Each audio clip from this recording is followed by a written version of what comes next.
Welcome to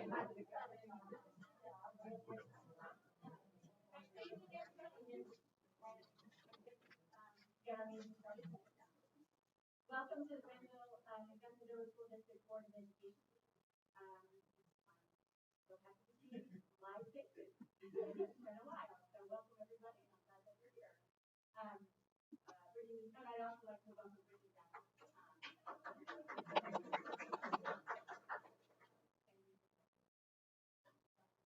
Oh, sorry. I just wrote that from the sorry.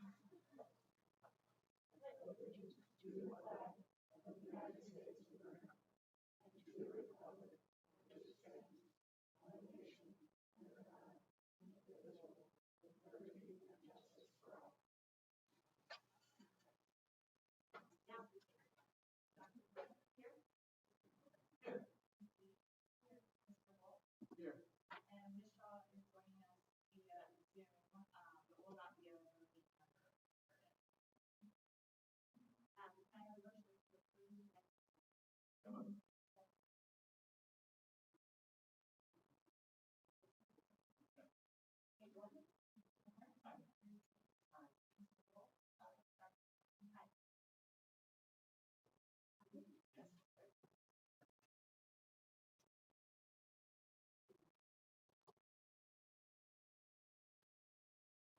So it is fantastic to see people here tonight for accommodations. Fantastic. Tonight, we are going to start with our outgoing project. So the Ohio High School Athletic Association, in partnership with Granville High School, has established an annual state sportsmanship, ethics, and integrity. This adult award is to be presented to a supporter of the school program, athletic program. It's an opportunity for Granville schools to honor one of their own with this award. This award is given to a supporter who demonstrates the following characteristics. A person who is a positive role model for a person who reflects the highest level of ethics and integrity in dealing with interscholastic athletic programs. A person who supports and demonstrates positive values, and a person who has contributed to the well-being of the youth of Granville High School. I don't think we can find a better representative than Janelle Robbins. On behalf of the Granville Athletic Department, Granville Schools, Board of Education, the administration, staff, the students, and the entire community, Janelle, we'd like to present you with the OHSAA State Sportsmanship, Ethics, and Integrity Award. Please.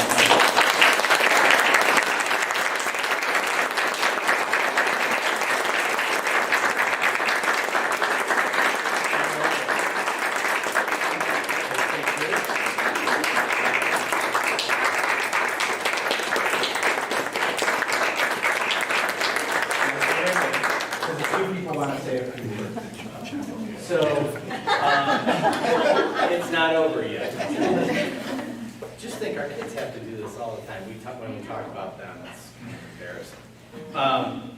But Janelle, on behalf of the administration and the team that worked on the athletic complex project, we cannot thank you enough. What our students were able to experience this year was because of your hard work, dedication, organization, and tenacity to get a project of the magnitude of $4.8 million through a public-private partnership done on time, under budget, and during a pandemic. And so it is truly an amazing feat, and your relationship with this community, with our new treasurer, you guys bonded over that whole process, I know, because dealing with money is crazy. But you did a fantastic job, and our students were able to be the benefactors of that brand new field this year. So congratulations again on behalf of the administration. I know Mr. Wolf would like to also say a few words. Janelle, as a longtime booster member and president, I just want to thank you for your commitment and your leadership. It's exemplified by the your other athletic booster board members who came tonight. What a great job and what leadership you've provided, and really bringing the athletic boosters forward and putting them in such a great place going forward. You did a wonderful job with that, with concessions. Like Jeff talked about, the partnership was wonderful to see, and you just did so much work accounting of the private money. I can't thank you enough, and the community really owes you a debt of gratitude for everything you've done for this community. So thank you very, very much. Thanks for being my mentor. So Fred mentioned concessions. If you've been to an athletic contest and you had popcorn, ate a hot dog, drank hot chocolate, Janelle is personally responsible for getting all those materials into that facility every single day and night, running around like a chicken with her head cut off at times, but because she wanted to serve this community. So, and we put together a concession board that can be now transitioned to the next group of volunteers, and so you really set up your legacy through your organizational skills, so thank you very much. Amanda, you're transitioning, you're getting the reins, so congratulations, you're also going to do a great job, and we're here to support you as you support us. So thank you very much for taking on that role. So, congratulations, Jeff.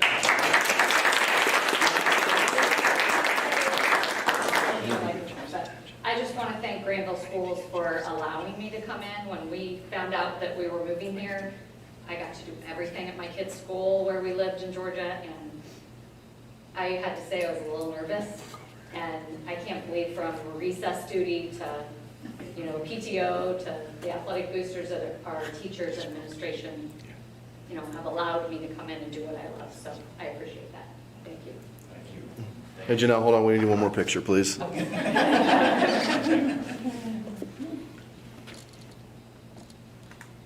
thank you. Congratulations. Thanks. Okay. Tonight, we also get to commend members of the Licking County Health Commission. Our Health Commissioner, Chad Brown, and his communications coordinator, Olivia Biggs, are here on behalf of the Licking County Health Department. The board wants to share this commendation with you on behalf of our entire community. Last year was an extremely challenging year for obvious reasons. The Licking County Health Department was supportive, informative, realistic, and most importantly, collaborative with all of the Licking County school districts. They were paramount in our ability to offer in-person and remote education last year.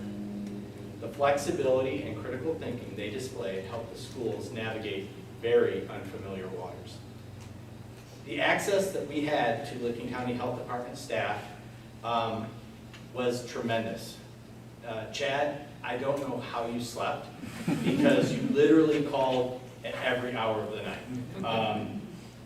You were always accessible. You were always there to answer sometimes really strange questions, but that's what we dealt with.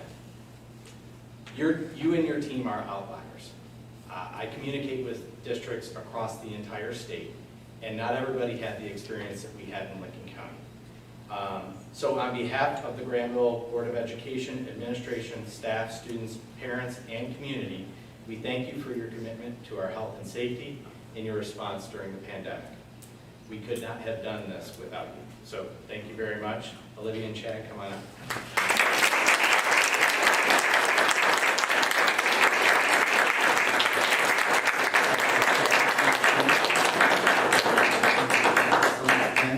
So we give out excellence pins for people who have contributed to our community, our students, and our staff. So we thought we would give them our Excellence Award pin. And I know there are other members in your staff that would appreciate this. Now I know you're a Utica guy.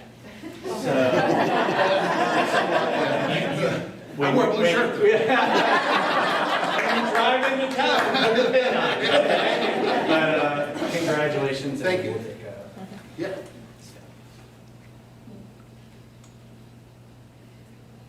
Thanks.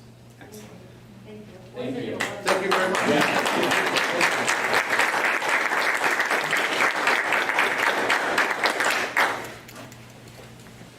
Okay. invite Mark Dutro and Dr. Naomi Cortez up to the podium to recognize our District Heart Safe Committee and for their receiving the accreditation through Project Adam. You may have the podium. Thank you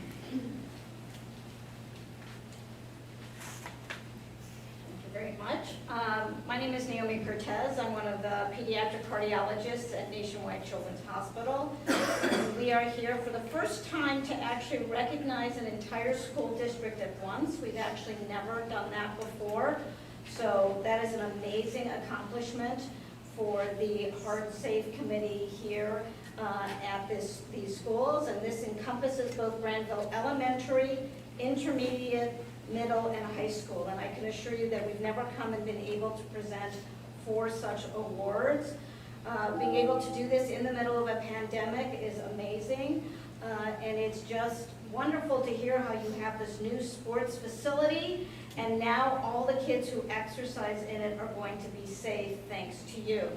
So we have both certificates as well as here we'll show you one of them. But each of the schools is going to get a banner that they can hang to show that they are a heart-safe school. And so you can hug this, and so all the students know, and that everybody knows that you are safe when you exercise or participate in athletics at the school. So I'm not sure who gets So on each behalf award. of the schools, our district nurse, Gina Burdick, as Okay. well as the other nurses in our school district, Amy Brasso and Amy Patrick, are going to come up. But Lee, I would also like you to come up because you were actually very instrumental in getting Yes. this whole project off the ground. So now.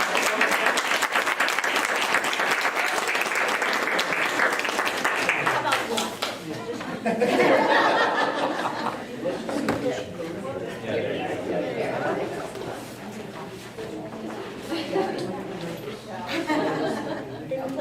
Oh, that's great. Okay, there we go.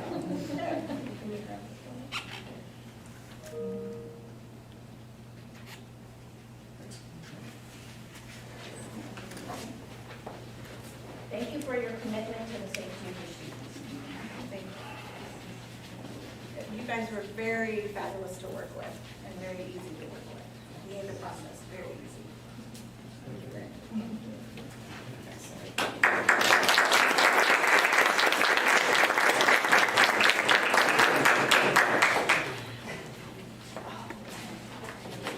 So while they're getting things organized, I will just kind of list some of the members.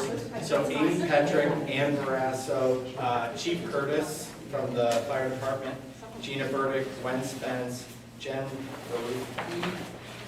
Baruch, Julie Conley, Carol Idle, Carly Worrell, Lauren Fisher, Lee Briano, Matt Durst, Mike Duncan, PJ Catholic, Summer Thaggart, Tanya Sherburne, are all part of our Heart Safe Committee.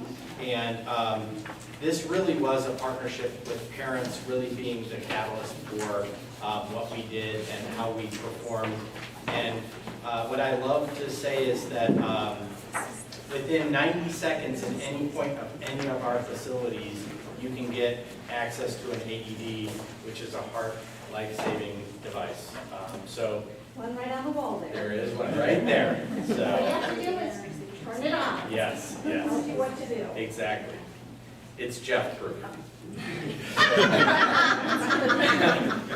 All right, thank you very much. Thank you very much. Next, we would like to invite Christy Hawthorne, who is coming from the Licking County Soil and Water Conservation District to recognize 2 Granville students for their winning poster entries.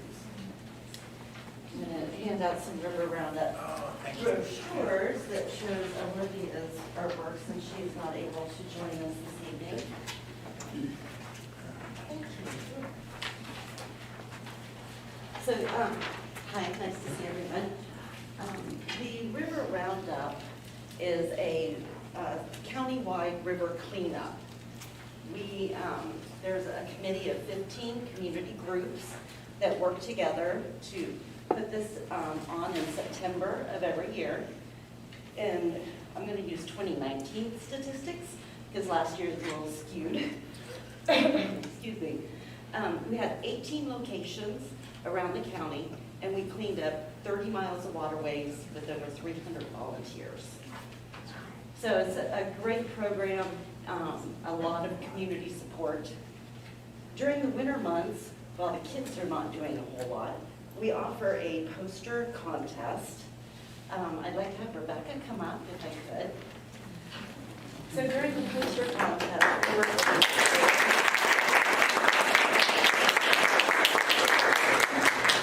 we work with the school districts to have the kids draw posters on how to encourage volunteerism and for waterways clearing.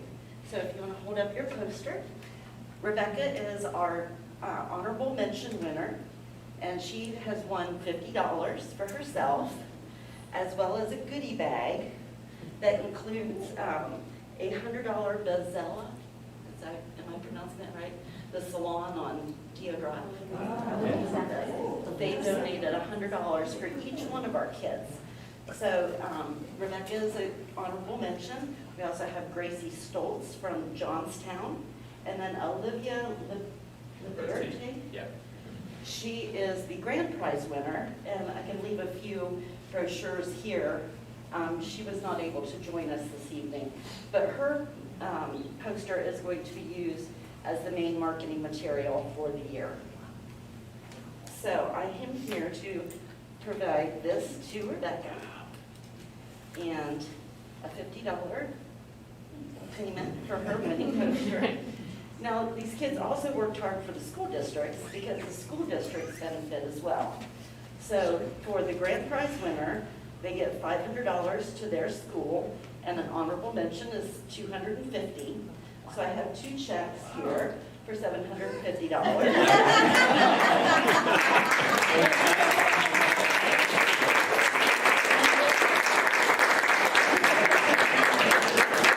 Exactly what happened.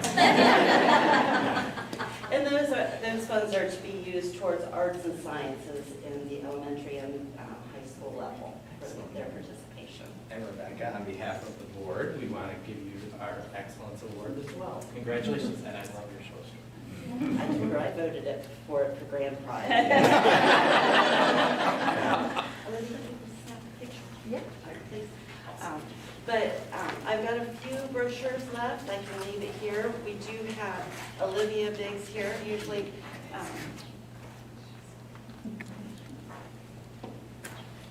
Olivia Biggs usually manages our Granville location. So we can check out River Roundup on Facebook or go to the Licking County Soil and Water webpage to find information about the different locations that we offer to volunteer to clean up. Congratulations. Congratulations.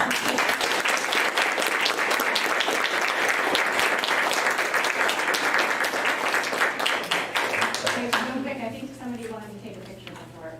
Did you want to get a picture? Oh, it's okay. Are you sure? We can Go recreate. Are you sure? I'll Okay. send you the one that I. There you go. We'll get you one. All right, the last commendation is one of our very own, Thomas Miller. Kim Miller-Smith, I don't believe she is here from OSBA, so I'm gonna take over for her. OSBA is the Ohio School Boards Association, which we are a member, and they recognize people that have served their community in certain increments, and Thomas has achieved the 10-year service award. So Thomas, this 10-year service award, Thomas joined the board shortly after I was hired, and he has been a consistent provocateur, innovator, and change agent. We are lucky to have board members like Thomas who have a continuous improvement mentality, but also a recognition of, children, and the fact that he has several himself, and I put that in quotes because he has like 10.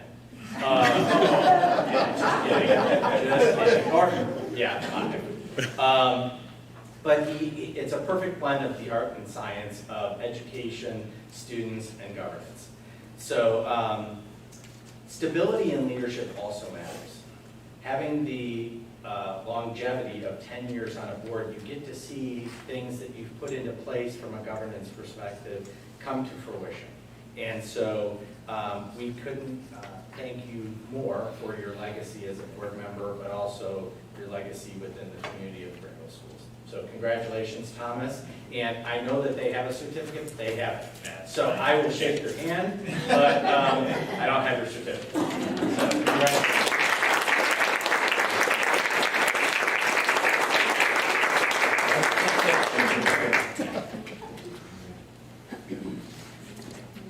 Because Janelle will ask, she'll say, where's the picture?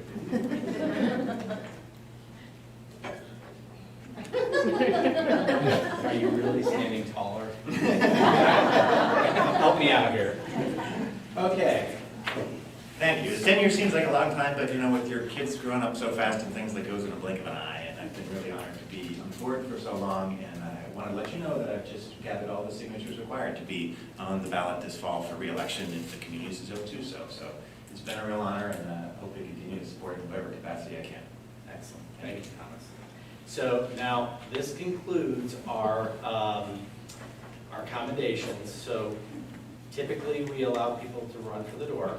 But if you want to stay at least for the first presentation, ruling our experiences, Misty Baker and the student are coming to talk a little bit about that program. So after that program, after that 5 minutes, okay? You can Yes. go down to it if you want. Yeah. Misty, come on up.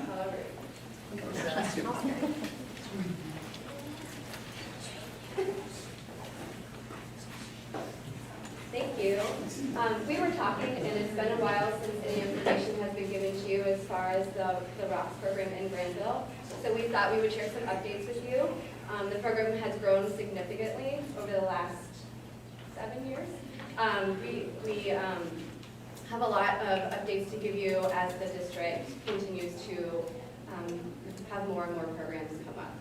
So as you know, ROCKS is an evidence-based program that's national. Its mission is to equip girls with the skills and information they need to be the most confident and authentic versions of themselves. So it is a 20-week, in Granville it tends to be more like 40-week, but it's 20 lessons that we spread over a school year typically because of the depth that we go through the program. And through research, they have shown that certain topics the girls are asking for more information about or are reporting that they struggle with. So the curriculum is designed with those topics in mind. In Granville, we started ROCKS in 2015. There were 8 students and me in the Little Theater. If you've been in the Little Theater lately, it's quite small and it was a nice space for us, but we've since expanded, We've since expanded to classrooms throughout the district, which has been really nice for the girls and for us. Now, looking into next school year, we are welcoming 5th graders into the ROCKS program, so we will have well over 200 students going through ROCKS, which is a huge improvement from me. So we have 12 facilitators in the district. Mrs. Rashawn is one of them. This year we were able to pilot a program called the ROCKS Leadership Team. That program is welcome any girls who have gone through the 20 lesson curriculum but want to learn more and do more through ROCKS. So Sophia is one of our students, we'll let her speak in a second. We were so excited to have 23 8th graders this year, and we offered ROCKS as a non-graded elective first period, which was awesome. So we had them very often, and we were able to, as things came up in the world, especially this year, really delve into topics, and it was a great experience. I will have Mrs. Rashawn share her experience with the ROCKS program and the ROCKS leadership team specifically, and then rising 9th grader Sophia Shinka. We'd like her to come to the mic too. Thank you. Hi, we are really excited about the growth that the ROCKS program has gone through since Misty brought it. I think as an educator, 2 things have changed me over the last 17 years. One of them was having children of my own, and the other was getting this licensure. It changed the way I looked at all of my students and gave me another direction and connection and purpose to help the girls. This year, the Rocks Leadership Program was a completely different experience because these girls had already been almost all the way through the program. We were halted by COVID last year, but they were there because they wanted to be there and they were excited to be there, and they came up with ideas that at first I think frightened Misty and myself, but then seeing them take ownership and walking them through how to be a leader and come at things and deliver things that Sophia will mention, I'm sure, and their growth and change was awesome. So we're really excited to start in the 5th grade. There are 3 different sets of curriculum in Rocks. There is the elementary version, the middle school version, and then the high school version. So next year, at the middle school level, we'll be doing Rocks with our 8th grade girls. We felt that after going through it a couple of years with 7th graders, it was probably a little bit more accessible for our 8th grade girls. So we're really excited, really proud of our girls, and we're really excited for you guys to get to hear from Sophia. She's what it's all about. Okay. Hello, I'm Sophia Shinka. I'm going to be in 9th grade. I'm going to be in high school. I have been in Rocks since I was in 7th grade. I was new to the school in 6th grade, and when it was time to pick out classes for 7th grade, my mom says, "There's this program called Rocks, and they want all the girls to do it." And I was like, "Sure, I'll do it." And I didn't realize how much it would change my life. There are multiple things that I have learned in Rocks, but one of them are that Rocks increases knowledge about problems that girls face. So through Rocks, all the girls, we learn all the different types of abuse that women and men face. We've learned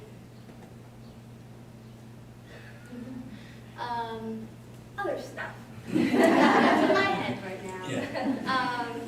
Another thing, 20 weeks. Rocks builds communities and friendships. I have definitely grown closer to a lot of girls that I didn't really know in 7th grade or even 6th grade. And so it was a really fun way to meet new people and learn new things. So I guess I'll talk about stuff that I did in 8th grade this past year. So being in the Rocks Leadership Program, we were able to do new things. So myself and some other girls, we created baskets that we put in the bathrooms filled with feminine hygiene products because this year we weren't allowed to change for PE and we didn't want to feel gross throughout the day. So I reached out to some of the teachers and I got donations from them through Target gift cards and the products themselves. And then the other group, they wanted to take a look at the dress code, and that is something that I hope that the new girls in 8th grade, they finish and look at as well.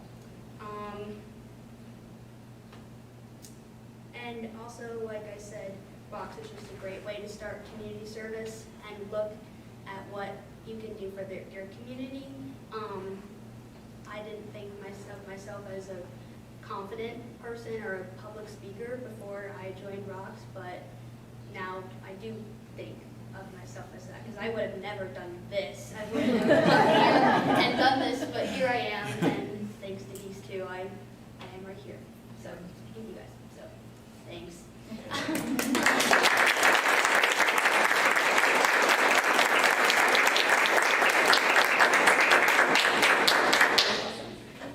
And Rebecca, future Rocks member, you can do it. Okay? Just heard what it's like. So, all right, now, Brittany's monthly financial report isn't stellar, it always is. But if you want to leave now, feel free. Okay, if not,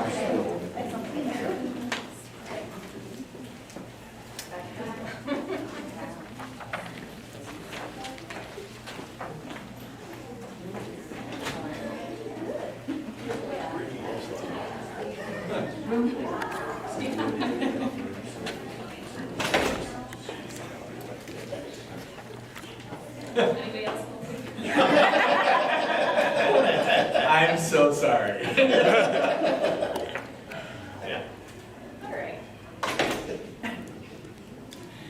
Okay, first I want to just say thank you to Todd Griffith for filling in for me as interim treasurer. Coming back to work after 3 months can be overwhelming, but I knew that the district was in good hands in my absence, and so I appreciate everything that he did. And also thank you to Mike Sobel for stepping in with the 5-year forecast last month. I really appreciate him doing that as well. So, all right, jumping into the May financial report. First, we have the cash balance. And you can see here on the graph that the cash balance for May of 2021 is about $4.2 million higher than May of 2020. And that is primarily due to the phase-in of the income tax. So that's pretty much what we would expect to see this time of year based on the timing of when we pass that levy. Then moving on to May, the month of May revenue compared to May of last year. Local property tax and all other revenue are pretty much on par with last year, but state revenue is up slightly, and that's due to the timing of when the state made cuts last year compared to this year. So you can see then when we jump to the next slide, and this shows year-to-date revenue, looking at the state revenue, that's evened out. So it's just a timing issue there. And then, like I said, the local tax revenue is up, and that's the phase-in that's completed this year. So going forward into next year, we'll be able to have a true comparison of the income tax year over year. Then looking at the expenditure side for the month of May compared to last May. Salary and benefits are up just slightly, and that's actually offset by some decreases in the other 2 categories. So in total, expenditures are only up $5,000 from last year. And then year-to-date expenditures, the same couple of items are continuing to show through the financials throughout this year. So salary and benefits, we have the double up of the insurance payment in July due to the software conversion that we've talked about each month. And then the athletic complex transfers were included in the all other expense line item last year. So if we take out those 2 items and reevaluate the comparison year over year, expenditures are actually down about $2,000 over prior years. So the $3 million is pretty deceiving, so it's nice to have that kind of level set and adjust for those 2 exceptions. And then moving on to COVID-19 related funds. So we now have, ESSER 1, we have ESSER 2, now we have ESSER 3, so it's really getting kind of complex here to track. So we now have a third ESSER that's added there, that's that third bar. And you can see each of the 3 versions of ESSER have increased pretty significantly. So it's kind of interesting that last year, probably when we needed the most help, we received the least revenue, and now that we're almost over a year beyond the beginning of the pandemic, we're really starting to see some relief. And then actually, I think it got cut off on this slide, but the ESSER 3 amount that's on there, the little over 500,000, that's just the initial allocation, and we'll actually be receiving additional funds over 700,000 in the ESSER 3 once the state receives that total allocation from the federal government. So it'll be over 700 total in. For ESSER 3, ESSER so 3. all of ESSER is over 1.1 million. How does the state allocate the ESSER funds amongst districts? It is based on Title I percentage. So if you recall from last year, the way that the state made cuts to state funding was based on Title I, and then the federal funds are allocated based on Title I. So that is a trend across allocating revenue, but also reducing revenue. So it's kind of, we get hit twice there. based on our percentages, if that makes sense. And how long do we have to spend these funds, and what can we spend? Yep, that's a good question. So I have my cheat sheet here because it is frankly getting hard to keep track of all of this. So ESSER 1 we have through September of 2022. ESSER 2 we have through, and most of those funds are spent already. We just have a really small amount that we're waiting on the last few invoices to come through. And then that will be all spent. ESSER 2 we have through September 30th of 2023. And then ESSER 3 we have through September 30th of 2024.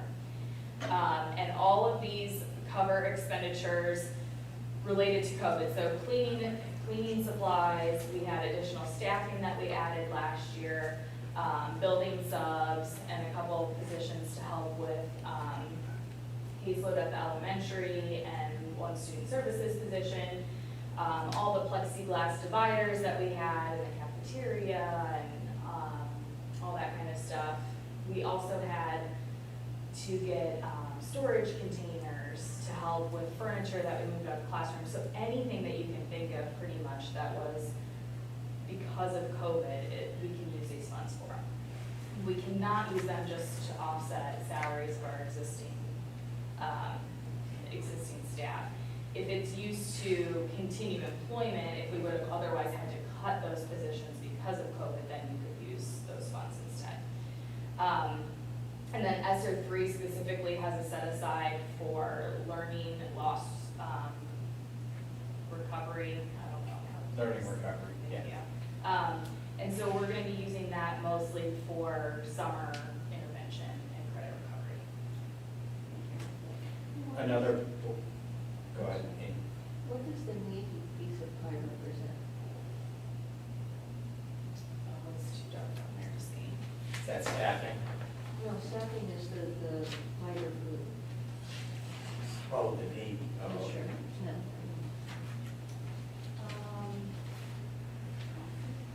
It is. Other.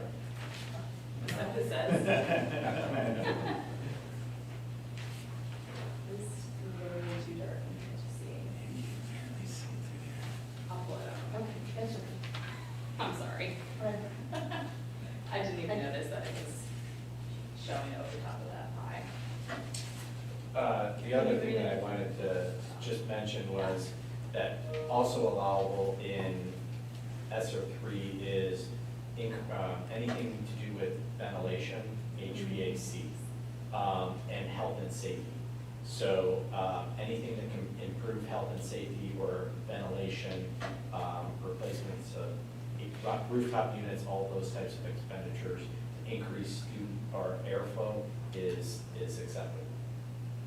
Yes, thank you. So we have on this slide here, and Amy, I can see it on the computer here. It's an additional custodian. So we hired an additional custodian through ABM. We were using bus drivers, and they were putting in extra hours beyond their contracted time, and it was more cost effective to hire an additional custodian. And then on this slide here, this shows all the different uses, how we're using each category of funding. And ESSER 3, we just met last week, so I don't have it in here yet, so we'll have that next month. But as Jeff mentioned, we're going to be using it on a lot of HVAC, facilities type projects that will really help us free up some dollars in the capital budget. So it's nice to be able to get a lot of those deferred maintenance projects completed. And then we have our cash reconciliation, like we have every month. And then just to, I alluded to the statement about the state funding being cut last year and then being flat funded again this year. So just to give a general update, and Jeff, please feel free to chime in on this as well, but where we stand with state funding for the upcoming biennium. We had the governor's proposal, which was basically flat funding plus additional wellness dollars.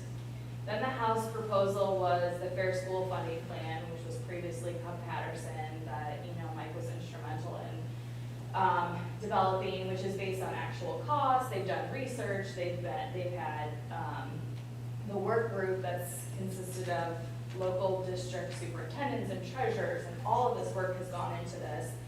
And the local share is, the split between local and state is redesigned so it's not overly reliant on local property taxes, has bipartisan support in the House, and it creates a stable and predictable funding mechanism for the future.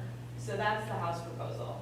Then the Senate came out with their plan, which is a base cost calculated using outdated information, and by the end of the biennium, would be using 10-year-old data in certain components of the formula. It restores the state share index, which is convoluted, extremely hard to understand and explain. And then it expands the voucher program. So the House then rejected the Senate's proposal, which sends the bill then to conference committee. So that's where it stands now. And essentially a resolution or extension has to be finalized by June 30th. So hopefully we have something in place by June 30th. The last time they, 2 years ago, requested an extension now. So it's not unprecedented for them to do that. But. Just to add a couple of points. So I think in the Senate proposal, when you restore the state share index, that's where we get into that whole issue of caps and guarantees, which has been plaguing the General Assembly for quite some time now. And where, as Brittany alluded, it really, the base cost methodology is not based off of anything that is realistic. It's just hypothetical, and it's very antiquated data. So the House proposal, the components were based on more relevant data that was actual data from the entire state of Ohio that was calculated to formulate the base cost methodology. The other twist is just last week, at the end of the week, the Office of Budget Management and LSC revised their estimates for revenue coming into the state to the tune of $1.8 billion and $3 billion over 2 years. So now some of the arguments, or at least statements made by the Senate that they can't afford the full phase-in, actually is off the table now, because they have the revenue. It's just a matter of, do they want to allocate it to the educational purposes. Now, I still believe that there should be some type of phase-in for the fair funding model, but I think it is better to be in this cash position than ever. We've never been in this cash position going into a biennial budget, so I think it is a good position to be in. However, even under the fair funding formula, the base cost methodology, because of our relative wealth of income and property, we are not going to see a significant increase in state aid. So, but at least it will be based off of a metric that we can communicate to our community to say, based on these criteria, this is why we do not receive that state aid. Under the state share index, it's pretty hard to explain why we don't receive additional revenue for the students that we receive. So just a little bit of adding on to that, but from a cash standpoint at the state level, things are trending in a very positive manner. Would the fair school funding affect how local dollars are flowing out? Actually, you mean to like vouchers Yeah. and private? Yeah, actually, under both proposals, they're wanting to direct fund. So it seems pretty likely that those transfers out for just community schools and things like that, we would no longer have that. So potentially, on the 5-year forecast especially, it'll look like we're receiving less revenue, but the cash at the end of the day will be about the same, because we'll take out those offsetting expenses. Right. So we'll have less revenue, but also less expense. Hopefully, under either proposal, that happens. Right. But we've been sending local money as well as state money. Yes. So we might benefit. certain year. Right.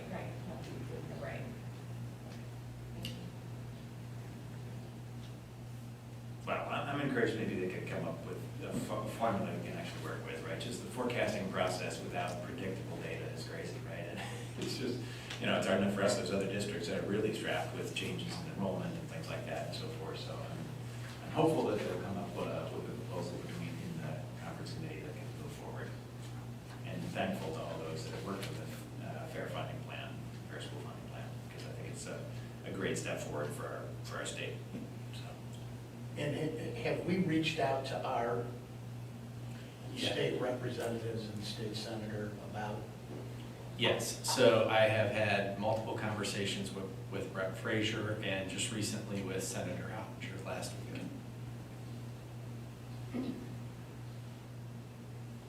All right, thank you so much. Thank you. Okay, I'm going to invite Mr. Bernath and Gwen Spence to the podium to talk a little bit about federal funding and federal programming. They both are in certain ways responsible for some of the federal programming that we implement, and they will talk a little bit about what that looks like in Granville schools. Make sure you speak into the speaker or the microphone. All right, good evening. We're talking a little bit about the funds that we get strictly from the federal government. From my perspective, that's title funds, and Gwen's going to talk a little bit about IDEA funds along with that. So we'll jump right in. Some of this we don't have a lot of information to share yet tonight, but it's more our plans how we plan on using those funds once they become available. Title 1A, we actually have our allocation this year. It's approximately $99,000. That's down from a high of $130,000 plus 2 years ago. So that's more of a level that we saw back in 2018, just to kind of give a general reference. This is based completely on free and reduced lunch population. We have a supplement, not supplant guideline, and you'll see that a lot of these, and I'll explain it one time. We can use these funds to supplement what we're currently doing, but we can't supplant or take the place of things that we've been doing over the years. So for example, if we had been offering a tutoring service during school that we had had since 1982, we couldn't come in and use these funds to pay for that because it had always been there. We have to do extra with it. In our district, because of test scores and other things, we have targeted assistance, so we really look at-risk populations and at-risk students, and that can range anything from students who are struggling academically to historically student populations that may be more at risk, homeless, foster care, certain socioeconomic groups, certain minority groups as well. So those are really the students that we target in our populations, mostly at the K-6 level because that's where we have the most need and where the highest percentage of free and reduced lunch population is in our particular district. So what we're going to spend these funds on, early literacy intervention. So we partially support salaries of 2 employees at our elementary school, have so for many years, that provide early literacy intervention. And also we have free summer reading intervention that, along with ESSER funds this past summer, we give to groups as well. Title 1A funds, we really focus more on the reading piece. The ESSER funds have added math to the equation for this particular summer. So that's what we're planning on using those funds for. It is a supplemental thing that we would not have in this district without those particular funds. Title 2A is directly related to teacher professional development. So last year allocation was approximately $38,000. We do not have this year's allocation yet. We expect it to be somewhere in that range. About 10% of that goes to Granville Christian Academy. So we are actually the funding source for every school within our district. So we have to work with Granville Christian Academy and give them a certain part of that allocation based on their student population and our student population. That's something Brittany is very integrated in terms of making sure those funds are properly distributed.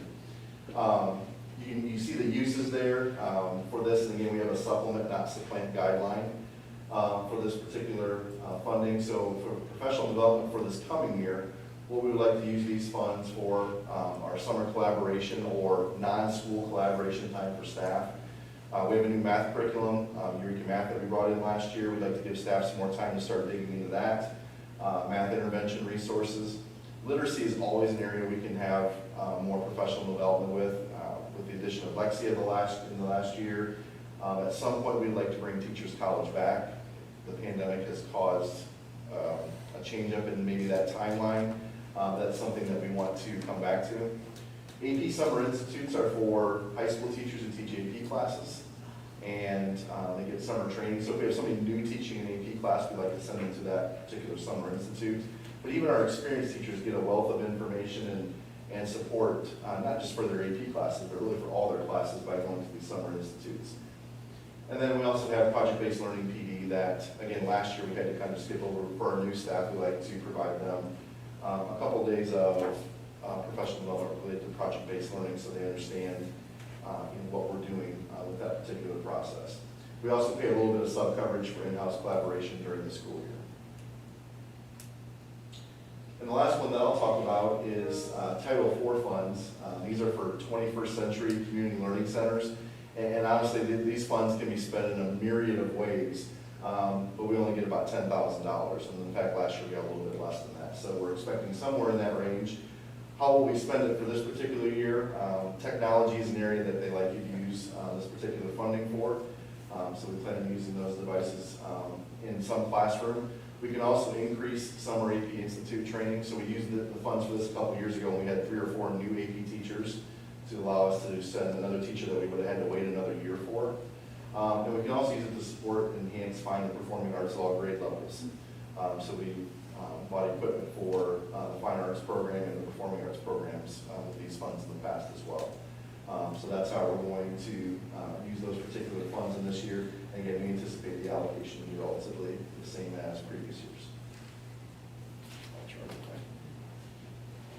So as Ryan said, there's a couple things that I oversee. One of them is the Title III dollars. These are dollars related to our students who are identified as limited English proficient. So last year we received about $2,200, and that served about 27 students. So this is based on a per student amount.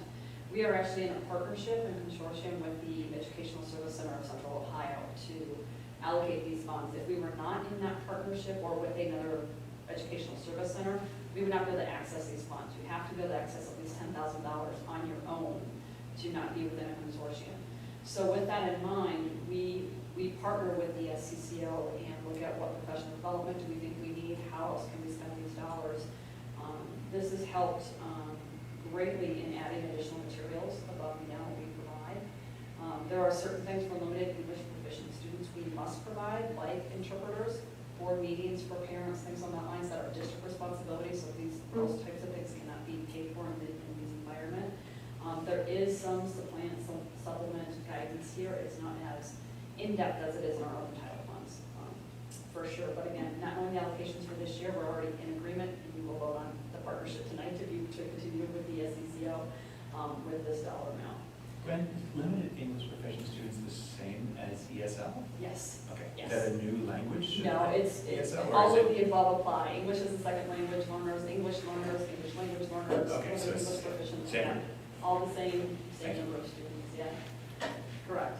So the final part of our federal funds are the dollars that pay for our special education component from the federal government. When they passed special education funding a very long time ago, well over 40 years ago, the goal was to fund it at 100% level. The feds have never quite gotten to that point. They're at about 13 to 16%, depending on which person's dollar amount you use in their allocation for what the true costs of special education services are. These dollars are granted via our numbers based on the previous two fiscal years ago numbers. And so last year we were just over $500,000. We are obligated to present some of those dollars to the private schools as well. This is the third year, I think, that Granville Christian took services, if I'm not mistaken. And so with their allocation, they have an intervention specialist that we contract with that provides services for students on IEPs at the private school, but it does not go very far, as you can imagine. $25,000 doesn't stretch very far, so it's a very limited number of students, but they do access those dollars. These funds are to be identified only for students with special education needs. We don't fall under any of the guidance that will require us to use these funds for early intervening services, so services for kids not yet identified.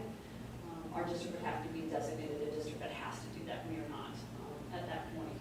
So this has been the same level of funding, similar level of funding for a number of years, and we continue to fund our intervention specialists that we need to meet our students' needs.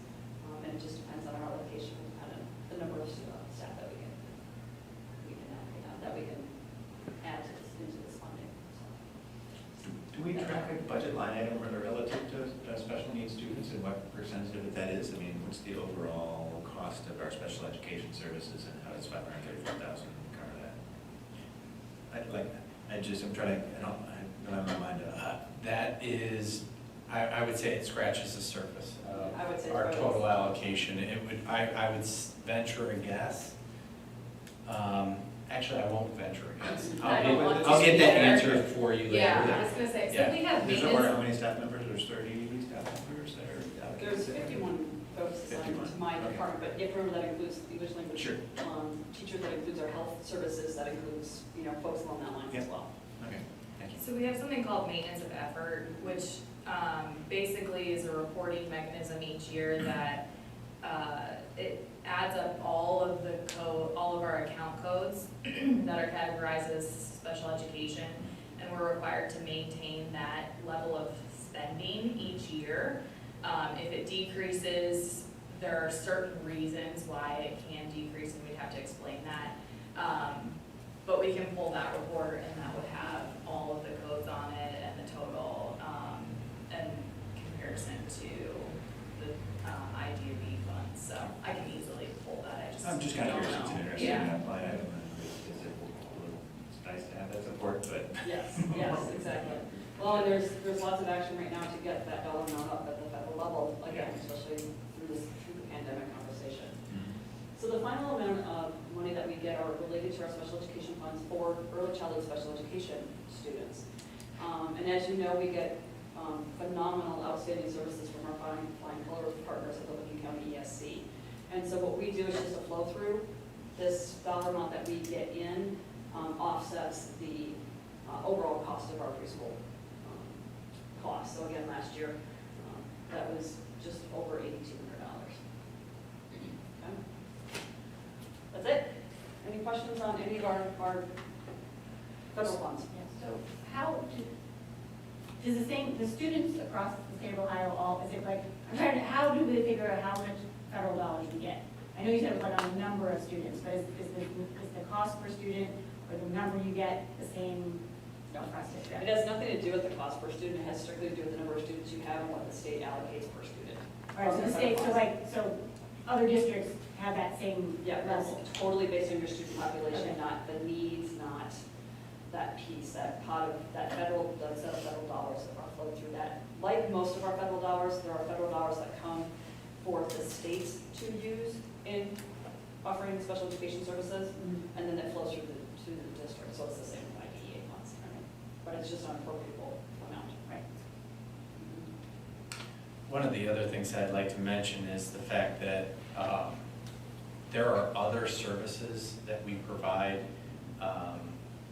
Granville Christian and other school districts here locally that are required because they are a part of the Granville service area.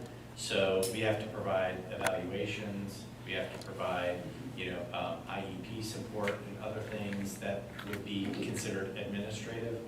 And that does not go through auxiliary funds or anything else. That's our man hours that we are allocating. That's one of the things that we kind of pushed in the fair funding formula, was to kind of give us some compensation for the fact that there's a lot of work in the evaluation of special needs students that needs to occur. And the local tax base is paying for the fact that, there's a school in our boundary, even though those students might not be ours. There are very few Granville students at Granville Christian Academy. So just, it's interesting that most people don't realize. So just wanted to throw that out there as well. Okay, excellent. And I'm going to transition over.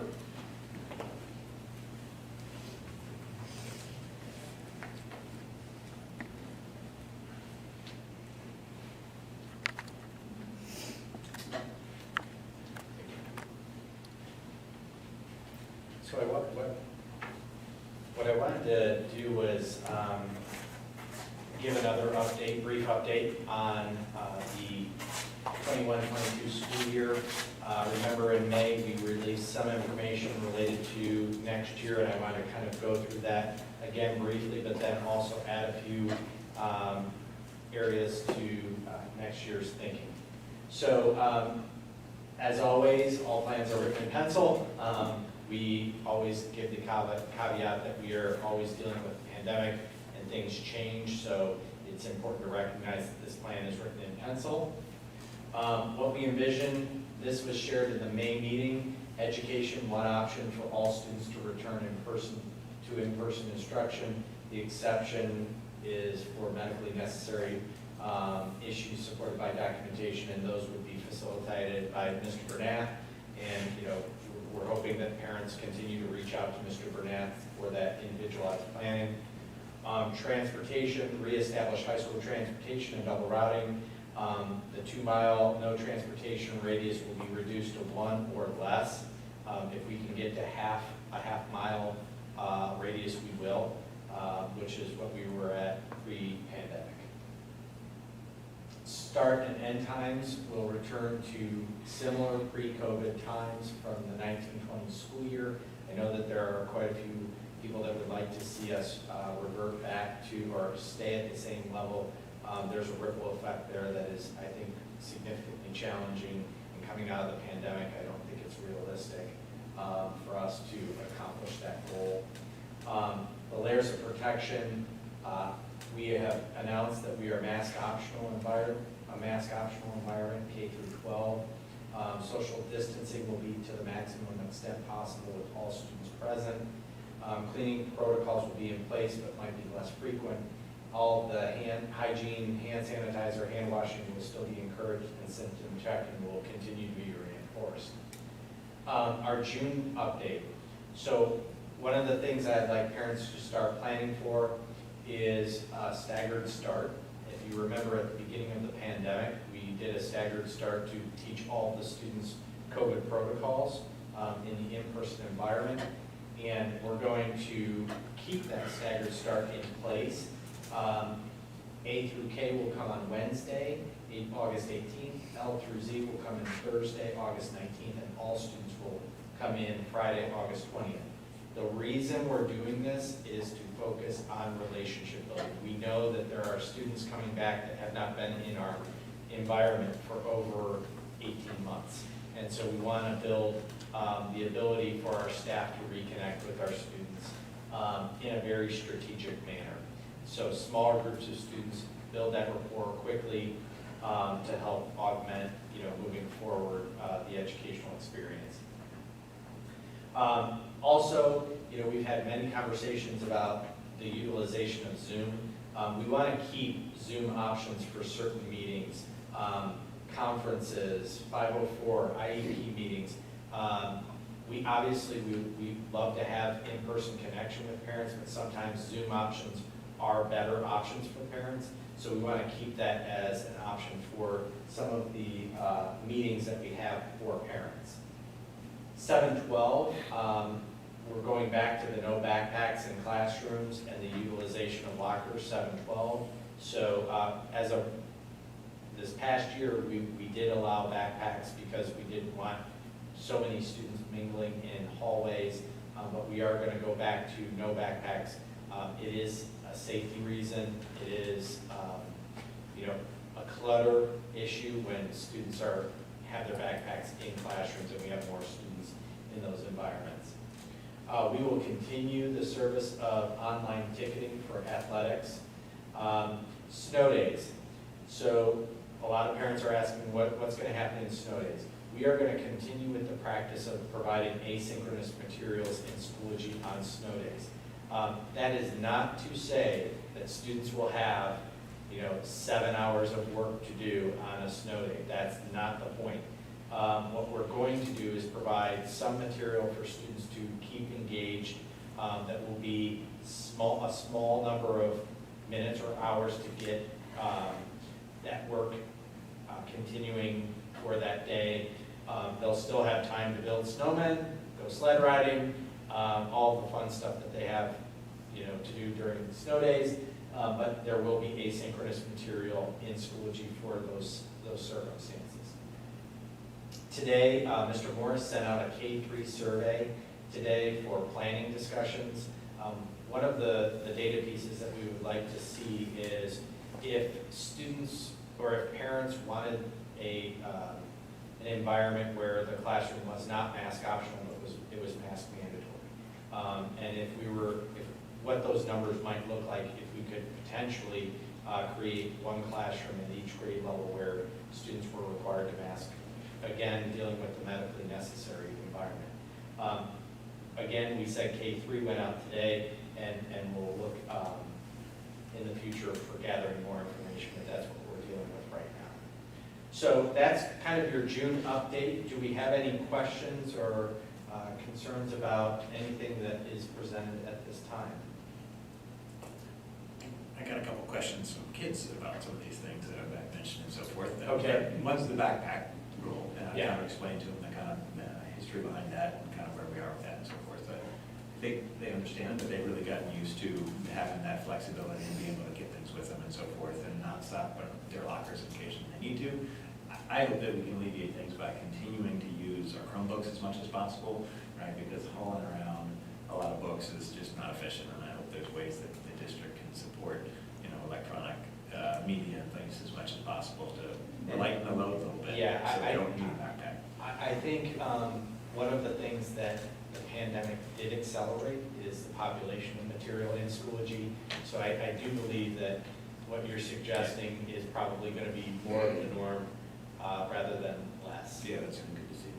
Yeah. And the no snow days thing, is there a driver from a state hours required in school perspective that drives that, or is it continuity of education Both. that really is the primary driver? Yeah, so we've always had blizzard bags. We've just executed them after a certain number of snow days. But I think from a continuity of education and a school hours perspective, when you think about, maximizing the time that we have, being able to have that continuity of educational programming through that asynchronous modality is advantageous. And so, again, we're going to keep it reasonable and rational so that students have the ability to, do traditional snow day activities.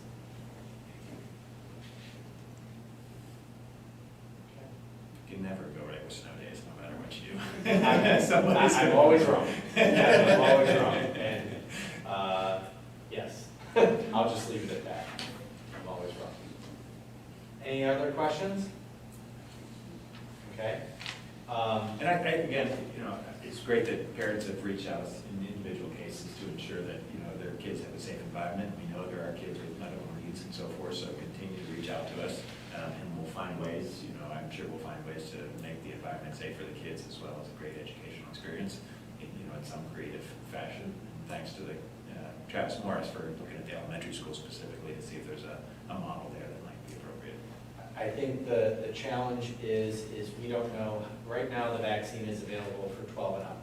Yep. And so if you think about an average 12 or a 12-year-old, they're typically in 6th grade.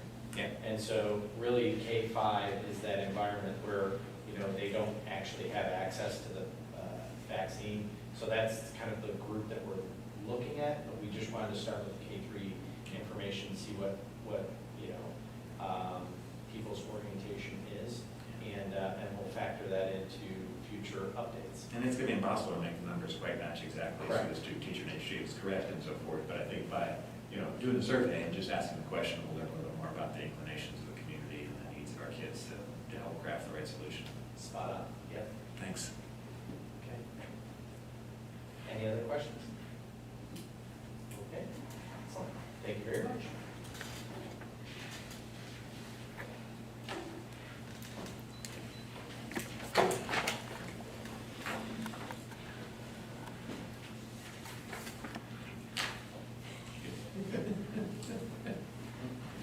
Thank you, Mr. Brown. You're welcome. Yes, well, I want your mic to pick you up, so. All right. Okay, so we have reached the point in the agenda where we entertain public comments. If you'd like to address the board, please approach the podium, state your name and address, and you can speak for 3 to 5 minutes. Is there anybody who would like to make a public comment? No?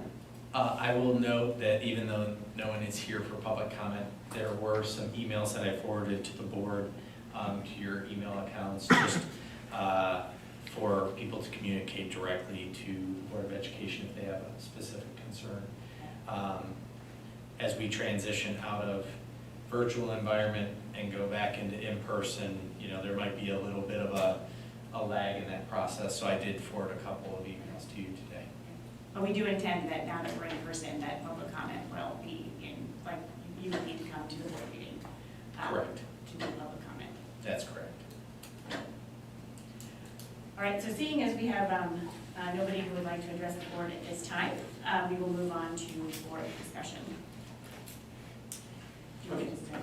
Yeah. Go ahead. Okay, so as you know, we started a diversity, equity, and inclusion superintendent committee back in January. And over the past, maybe 5 months or so, we've been receiving a lot of questions. And so at this time, we felt it was important to know what this committee is and is not, and what DEI is and is not.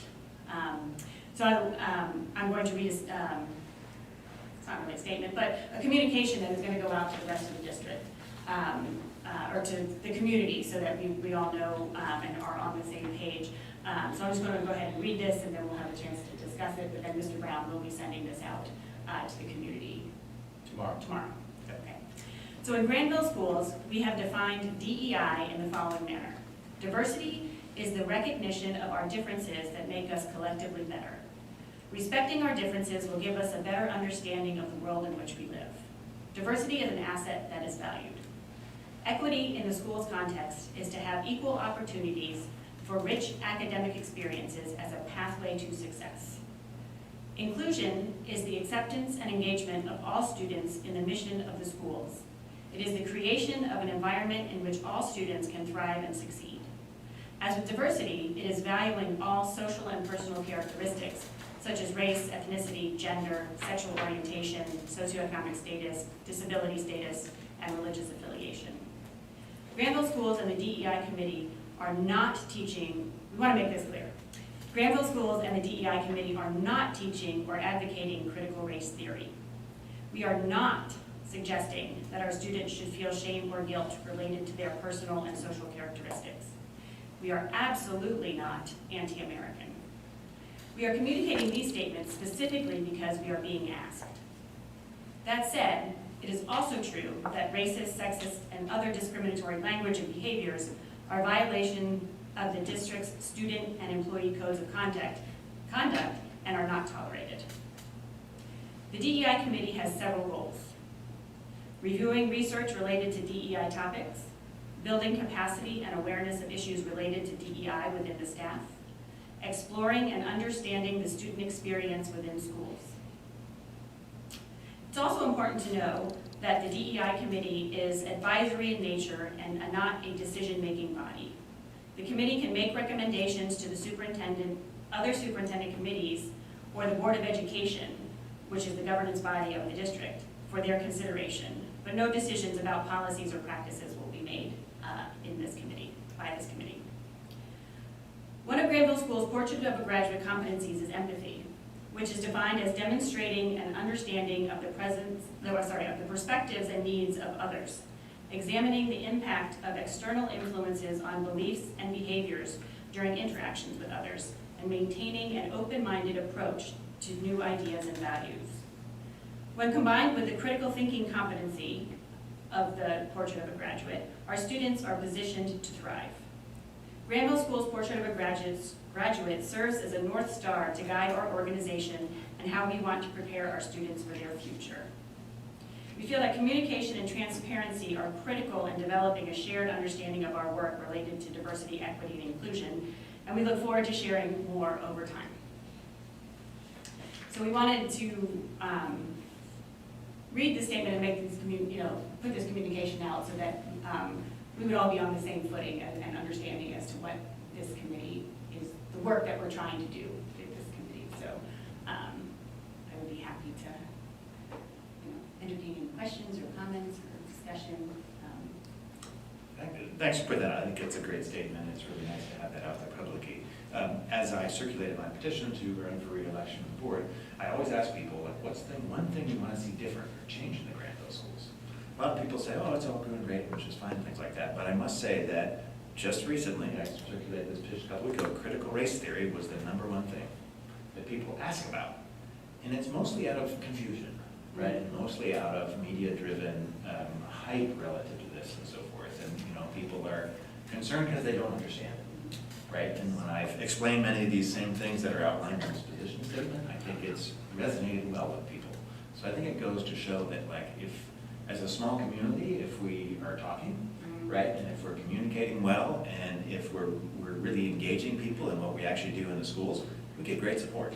And people are really comforted by that. So I hope this statement gives comfort to the fact that we're going to continue the great education that we always have.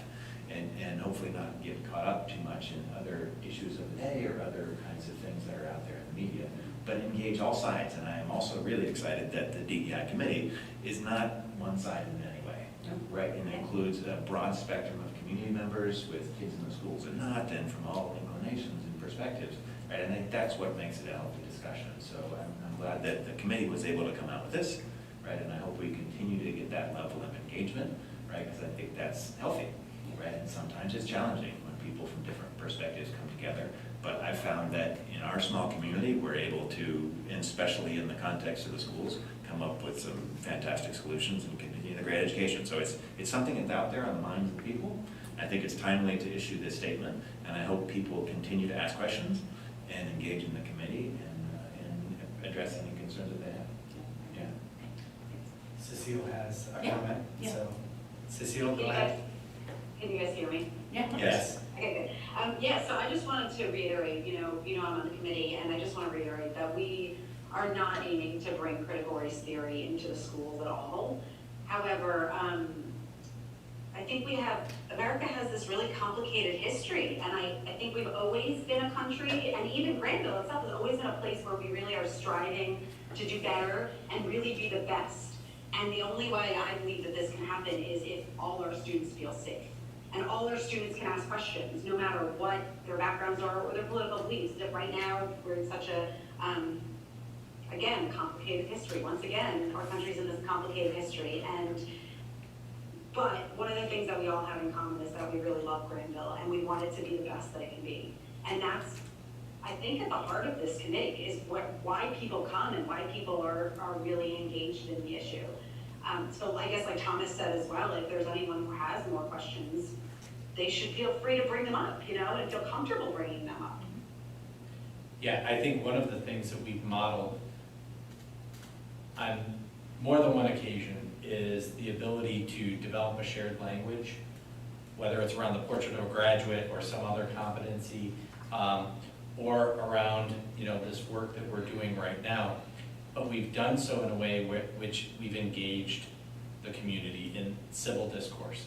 And we've been respectful. We've been able to challenge each other in respectful ways. And I think that work, needs to continue. And I think, we will be a better community through this effort. And I think that that's an important point to make. But I also think pointing out what we're about and what we're not about is very important, because right now, I think in the absence of this information, people might think otherwise. So it's very important. And I think from my experience, what I've heard from my own kids is they feel this same thing in the classroom, right? And there'll always be challenging subjects, whether they be our history or our current events and things like that. They're tricky to navigate, given different inclinations and different information and so forth, right? But I felt this same kind of respectful dialogue happen at all levels from our staff with our kids and things like that. And I hope that the modeling that we're doing at the committee level will kind of show up with the kids, and they'll kind of be able to respect and model that same kind of discussion. And that's what I've seen in the past, and I wouldn't expect no different in the future with all the challenging subjects that come up. So. And I think it's important, just because it is another one of our superintendent committees, that we do share reports about this. So, almost regardless of what each of the committees' responsibilities and definition of what they do, I think it's important we share that, whatever the committees are, at the meetings, to let the public know what we're doing. Yeah.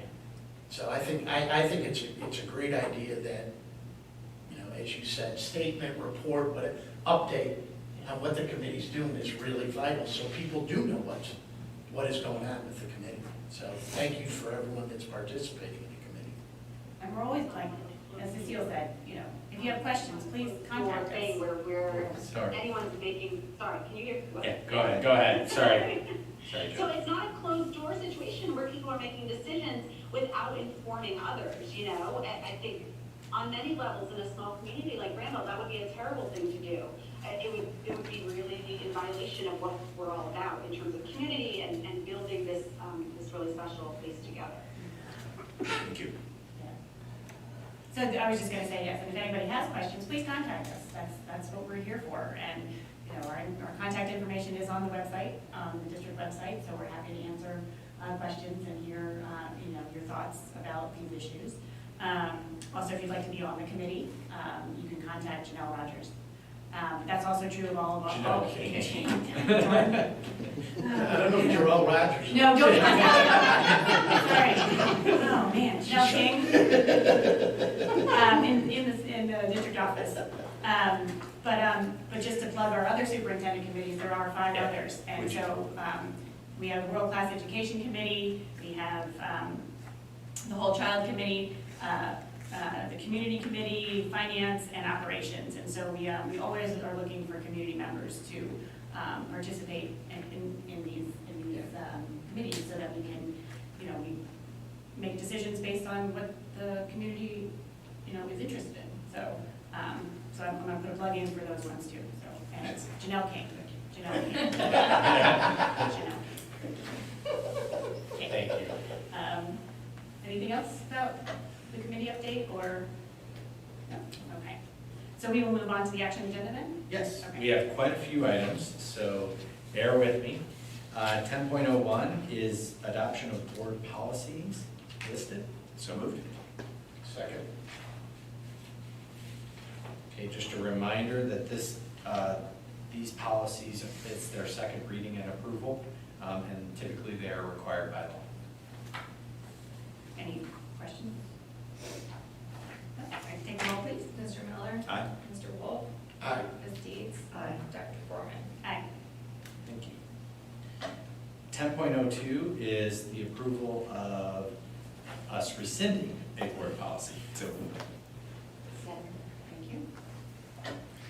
And as I stated last week, our last board meeting, this policy is no longer relevant. Any questions? Take the roll, please. Mr. Miller? Aye. Ms. Deeds? Aye. Mr. Wolf? Aye. Dr. Foreman? Aye. Okay. So some normal activity. We have the approval of student handbooks for the 21-22 school year. So moved. Second. Okay. Most of the changes in the handbook are related to the annual changes and updates that we make. 7.12, there was an adjustment with the dress code policy to make it more in alignment with gender-neutral statements. And in general, it's related to not seeing students' underwear. That's the best way I can describe it. So, and clothing that makes sure that underwear stays under some other garment. So, that's really the only change. I was encouraged to hear that the Rocks group had been, Yeah. brought that up and things like that, and hopefully they were engaged in that conversation too.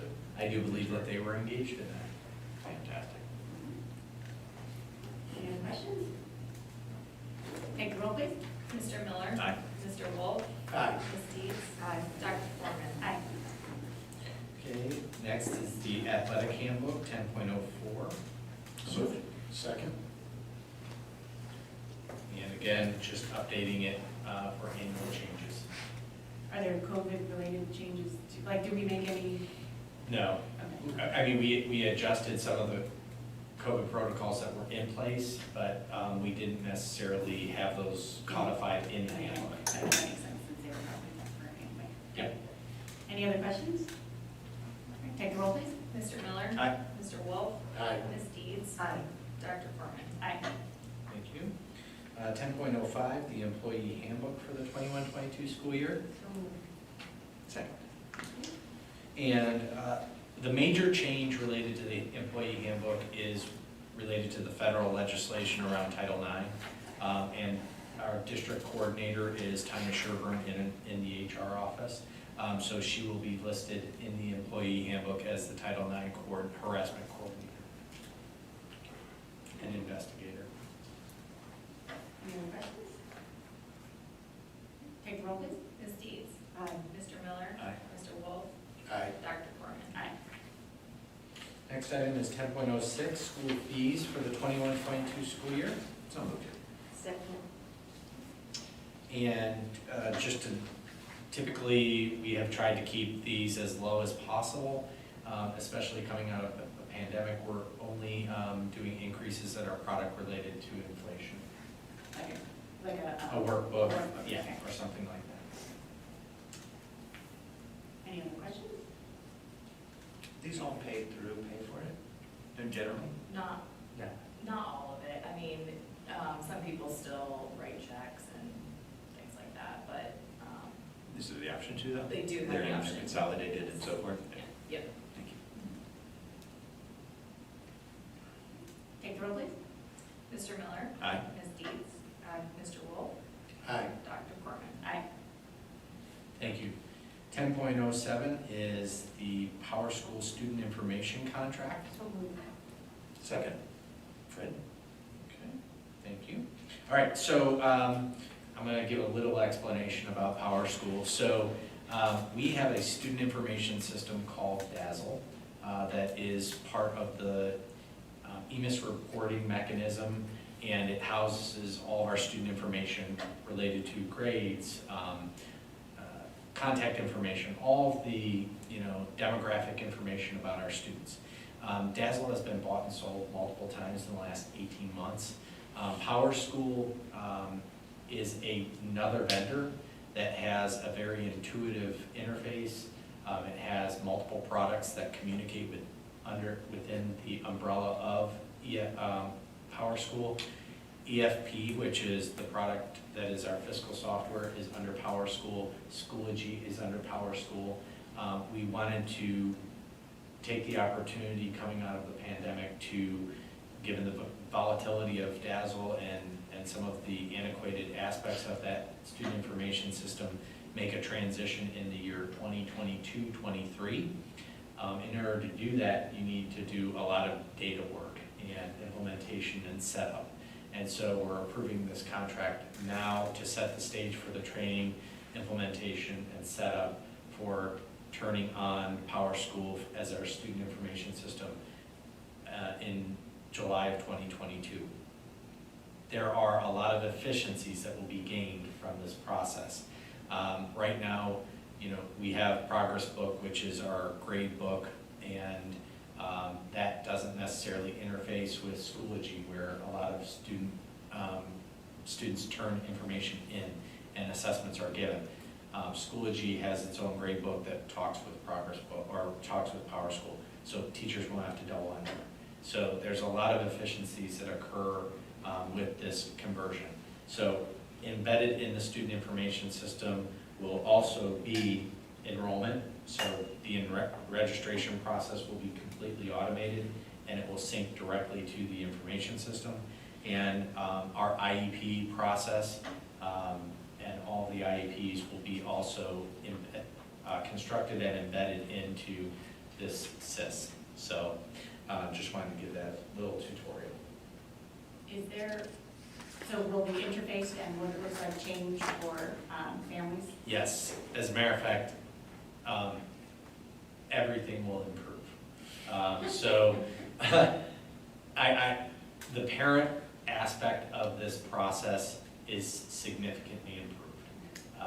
And parents will have much more ability to make adjustments as things change in their family. And do we have a plan to, Train them? Yeah. Yes. I read your mind. You did. Yes, we will, there will be parent tutorials as well. But that's not until, not this coming school year, but the following. Correct. Yep. Great. Yeah, great. I know, so just the idea of efficiencies and not having to double enter things and systems talking to each other.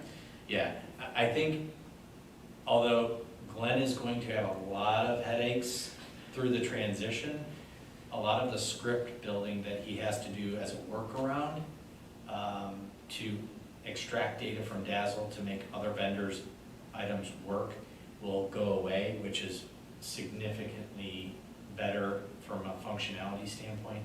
Just to give you an example, every single night there is a script that runs that exports data out of Dazzle into School Messenger to be able to make the emergency calls and everything like that. Sometimes that works well and sometimes that doesn't. And just eliminating that step, because School Messenger is another product that aligns with PowerSchool, it's a seamless transition. So just that's one example. Any other questions? Take the roll, please. Ms. Deeds? Aye. Mr. Wolf? Aye. Mr. Miller? Aye. Dr. Foreman? Aye. Thank you. Next item is our annual approval of our food service contract with ABI. So moved. Second. So we are going back to a similar level of service for ABI. I don't know how long the free food program will last. I believe it's through the summer, but after that it will sunset, much like a lot of the other federal provisions. So, but we expect to be fully operational and serving the great quality of food that we serve in our cafeterias next year. And is the contract similar in terms of cost? Yes. Yes, we try and operate that entire program with little district expenditure. Take the roll, please. Ms. Deeds? Aye. Mr. Wolf? Aye. Mr. Miller? Aye. Dr. Foreman? Aye. Okay, item 10.9 is our approval of the contracts with the Lincoln County ESC for some of the preschool services and special education services that Gwen referenced. So moved. Second. Thank you. There's nothing more to that. I got nothing. And questions for Jeff? All right, take the roll, please. Mr. Wolf? Aye. Mr. Miller? Aye. Ms. Deeds? Dr. Foreman? Aye. Thank you. Next item 10.10 is the ESC or ESCCO contract for ELL services that Gwen mentioned. So moved. Second. Nothing additional? No. How much overlap is there in between the services offered by the Lincoln County and the Central Ohio ESCs? And how do we allocate between them? Is it kind of required based on the services or so forth, or are there? So related to ELL services, because they have a broader network, we align with them because typically in Lincoln County, there aren't many school districts that have a lot of ELL population. So it was better to align with the ESCCO on ELL services and the Lincoln County Educational Service Center on special education. Yep, exactly. Great. It's nice that we have those partnerships. Yes, absolutely. And the options. Yeah. Any other questions? All right, take the roll, please. Ms. Deeds? Aye. Mr. Miller? Aye. Mr. Wolf? Aye. Dr. Foreman? Aye. Excellent, thank you. 10.11 or 10.11 is the SOAR Leading and Learning Collaborative Agreement with Patel for Kids. So moved. Second. Sorry. Nope. Okay. Thought you were done. Okay, so as you are well aware, through our Portrait of a Graduate development process and some of the professional development that we're offering, we are a part of the SOAR Leading and Learning Collaborative. That is an opportunity for professional development for not only administrators but staff. A resource hub, materials availability to all support the mission of Learning for Life and the Portrait of a Graduate work. And we're excited about the national conference being in Indianapolis this year in October, and we're going to be bringing a team to that conference for continued learning. So very excited about that. About how many districts nationwide are involved in that? Or Over 200 districts nationwide. And every single conversation that we have nationwide leads to some other iteration of our planning. It's fantastic. Truly is amazing. I think that's, a great example of how, we're not just comparing ourselves to a couple of Ohio districts, we're really looking for best practices nationwide. And the kinds of things that happen at Battelle are fantastic, and the things that have happened to our students specifically because of that collaboration are great examples of that program. So thanks for your support of them, and I'm glad to support that organization. Thanks. Any other questions? Take the roll, please. Ms. Deeds? Aye. Mr. Miller? Aye. Mr. Wolf? Aye. Dr. Foreman? Aye. Okay, the next several items are going to be related to salary increases. So 10.12 is our exempt employee salary increase of 1.75%. So moved. Second. And just a reminder that the exempt employees are people like Janelle King. Never gonna I know, yeah. And members of the support staff within district office, so. And 1.75 aligns with the teacher contract for the 21-22 school year. Any questions? That's what we typically do. Correct. We align with, what's Yes. in the contract, student, teacher's contract. Take the roll, please. Mr. Miller? Aye. Ms. Deeds? Aye. Mr. Wolf? Aye. Dr. Foreman? Aye. Thank you. 10.13 are administrator stipends, and I want to explain the stipends after the motion. So moved. Second. Okay, so stipends, and then the next item is salary schedule increase. They are two very different things. Last year, the administrators forego, forewent, thank you, it was not coming to me, their salary increase, and we started the process of utilizing an administrative stipend. That is a non-compounding, non-base compounding mechanism for performance adjustment. Okay, so the administrative stipend is, again, a merit-based stipend. The base salary increase is the next item, which is a compounding aspect of their base salary. So I'm recommending all administrators get their merit stipend for the 2021 school year. So this looks in the rear. So the next one looks forward. Any questions?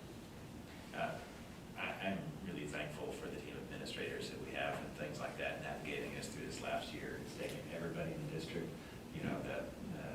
the staff for sure, the administrators, and all the families to make this year happen. So very well deserved.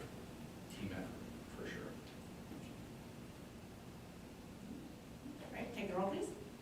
Ms. Deeds? Aye. Mr. Miller? Aye. Mr. Wolf? Aye. Dr. Foreman? Aye. Thank you.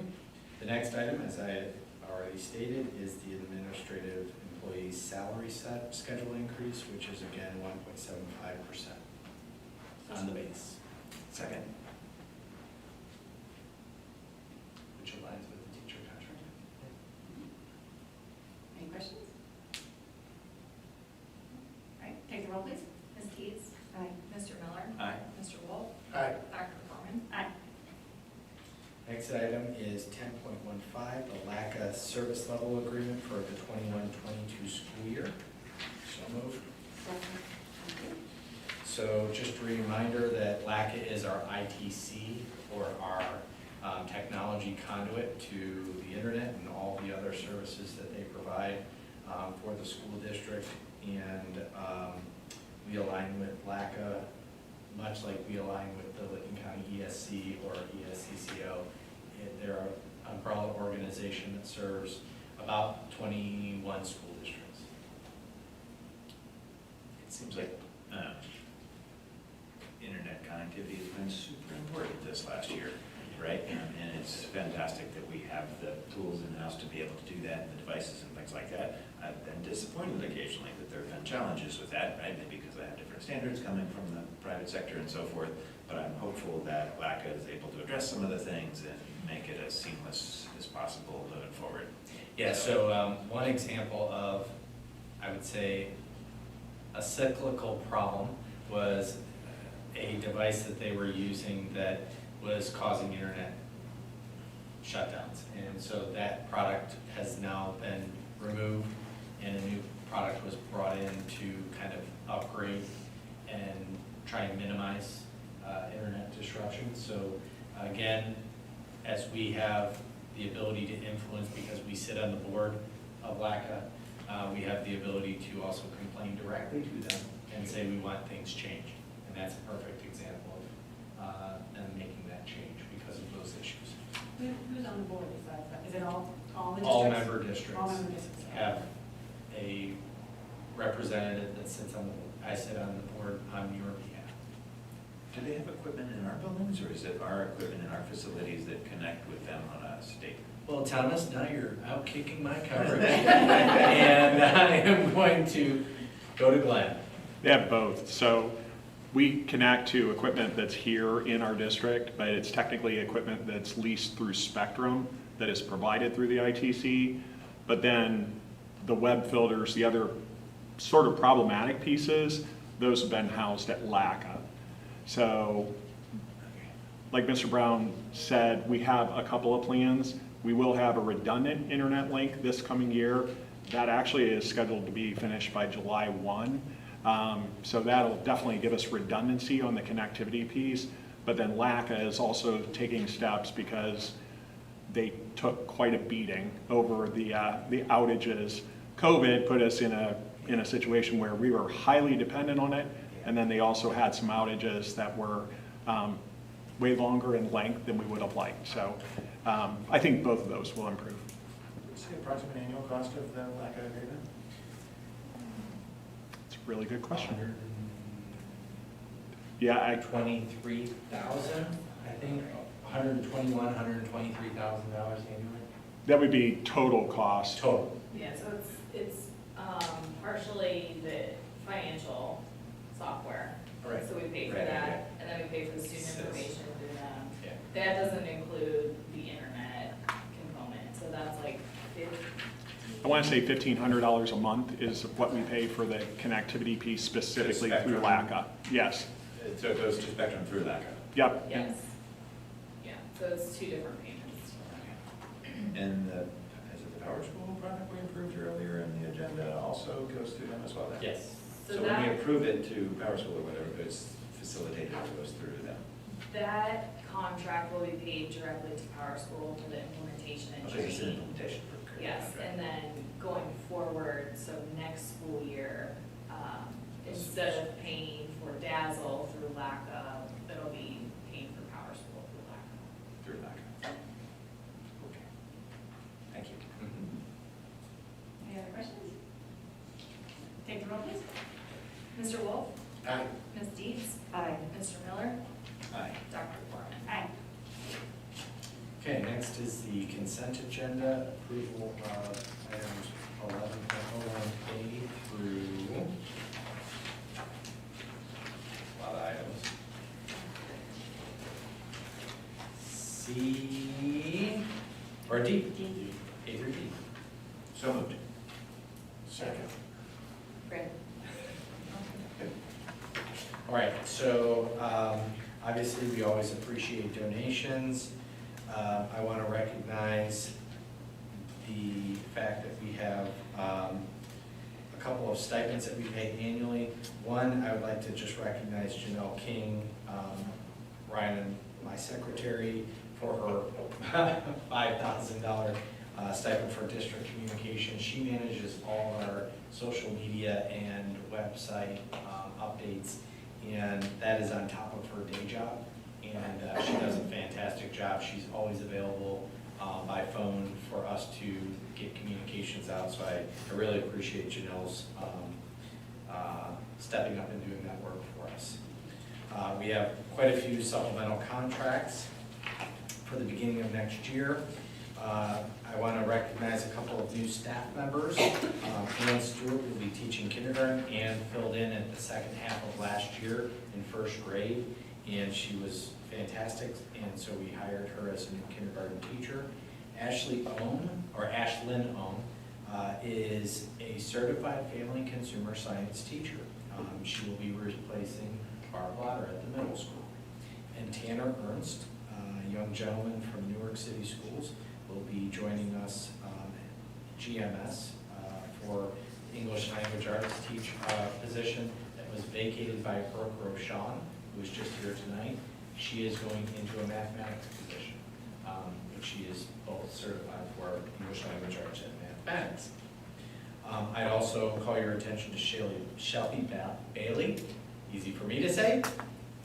She is our new systems administrator who will be working on the network and supporting Glenn's vision for our technology. And then we have the administrator contract renewals and a few leaves of absences and the resignation of Jackie Walker, who Brooke Roshan will be filling her mathematics position. So in recognition and appreciation of Jackie's service, we wish her well. So any questions on the consent agenda? What is the industrial tech department doing with the 98 Chevy Malibu? So they are doing some, we created a new program last year that really looks at home repair and auto maintenance. And so they will be changing oil, they will be changing tires, they will be replacing belts. It's been donated to science. So if they break it, it's all good. So it's a car that's there for the students to use and practice on, which I think is important. Yeah. Other questions about the consent agenda? Right, take the roll, please. Mr. Miller? Aye. Mr. Wolf? Aye. Ms. Dietz? Aye. Dr. Foreman? Aye. That brings us to financials. Okay, item 13.01, approval of the May 2021 financial report. So moved. Second. Any additional questions on the financial report? It's great to have you back. Yes. Good to do that. Yes. It is. Take the roll. Mr. Miller? Aye. Mr. Wolf? Aye. Ms. Dietz? Aye. Dr. Foreman? Aye. Item 13.02, approval of the resolution authorizing payment in lieu of transportation. So moved. Second. This is part of a two-step process for those students attending Marburn Academy and Grace Christian School. Early in the year, we authorized or deemed it impractical to transport, and then this is actually approving a stipend to pay parents for providing that transportation rather than sending a bus for one or two students. Similar cost for. Yeah, the state actually sets the minimum and maximums for those payments each year, so it's around $1,000. Take the roll, please. Ms. Dietz? Aye. Mr. Miller? Aye. Mr. Wolf? Aye. Dr. Corman? Aye. Item 13.03, approval of the permanent appropriation resolution for fiscal year ending June 30th, 2021. So moved. Second. I stuck in your folder the summary of the changes that we're making for the final appropriation resolution for this year. So those changes include for the general fund an increase for the advances out, which we will discuss in a couple of items, but that really is just an accounting adjustment entry that we do so that the grant accounts don't end in a negative cash balance. So it's really, it shows up as an expense in one year and then revenue the following year. For bond retirement, we had needed to increase the budget for property tax collection fees. The building fund, so that was where we ran the athletic complex project through there. And again, another item on the agenda is the return of advance for the athletic complex for the private donations that have come in for those that pledged over a certain number of years. So each year in June, we'll approve a resolution to return those funds back to the general fund where we advanced so that the private side didn't have to take out a loan and save that interest. And then we have an increase in the district agency for STRS. We had some double payments that came out in July because of the cuts that the state made, and they couldn't take it directly out of our state payments. And then our FSA claims are just up over prior year. Those are funded by employees and then paid out of a designated account. So just increasing based on those claims that are coming in. So those are the changes for, final changes for the fiscal year. Any questions? So basically, when we have to do this whenever we get like new monies that we weren't expecting. Yes, yeah, anytime that we are increasing the budget at the fund level, so we appropriate to the fund level. So a lot of times if we receive additional revenue that we weren't expecting, that would require us to increase above what we had originally budgeted for the fund level. And then sometimes they're just, I mean, we built in contingencies in certain line items, but for example, bond retirement, if those collection fees come in higher than what we had anticipated, there's nowhere to pull from within that fund, so we just have to increase the overall budget for that total fund. And, you know, we make your best guess, like, do we do that this month? Yep, we'll have the temporary for next year, Right, yep. which is a best guess, like, Yes. we can talk about that. Yep. Any other questions? All right, take the roll, please. Mr. Miller? Aye. Mr. Wolf? Aye. Ms. Deeds? Aye. Dr. Foreman? Aye. Okay, item 13.04, approval of the temporary appropriation resolution for the fiscal year ending June 30th, 2022. Second. Okay, you have a summary document comparing the final permanent appropriation for the current year to the temporary appropriations for next year. And I just added some comments for some of the funds that have significant variances over prior year. So the permanent improvement fund, we moved several large items from next fiscal year up to this fiscal year so that they could get started on some of these projects. They did some of them last summer, they did some of them this spring. So really it's just a timing issue between the two fiscal years. Of course, we won't have the expense of the athletic complex project, so that budget is down significantly. Jumping down to the employee benefit self-insurance fund. So last year we started with dental being self-funded, and so that was half a year, so now we'll be in that for a full year, which I'm, now that I'm back and we've, had several months of claims, we'll be getting a report from Gallagher to kind of see how we're doing there to give an update here soon. Then jumping down to the 500 funds, we have the ESSER 3 allocation added in. IDEA B is down. We had restoration funds that were, basically they gave us more money because they shorted us in prior years, is the gist of how the restoration funds came to be. So essentially we've spent all of those. And then one last change, Title IV that Ryan talked about used to be a Fund 599, and now they're creating its own fund under 584. So just another accounting adjustment. So those are the changes.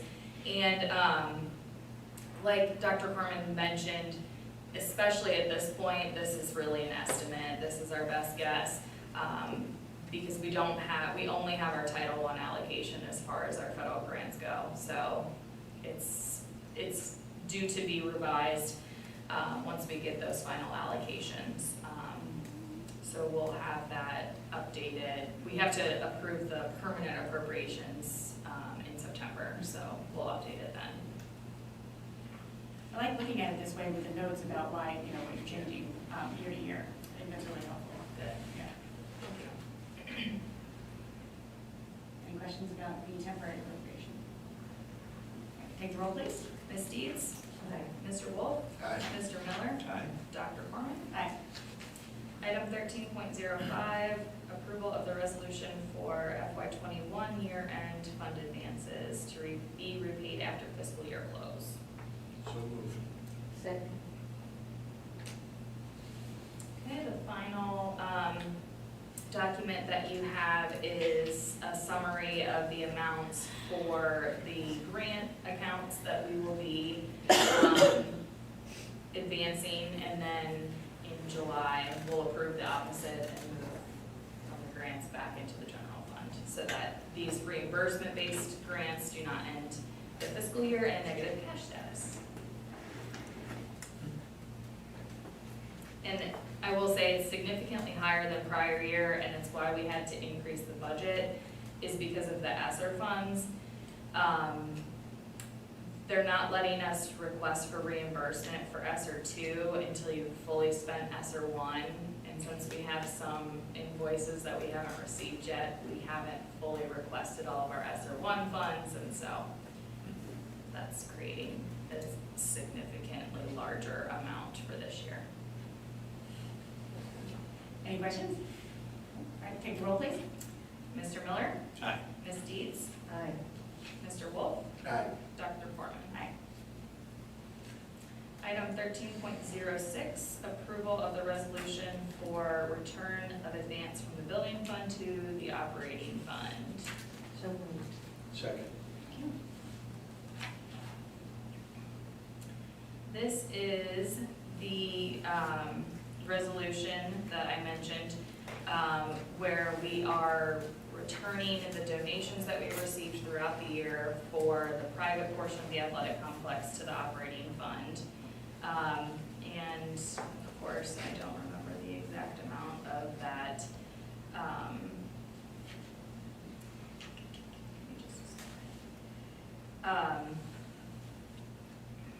It is, let's see.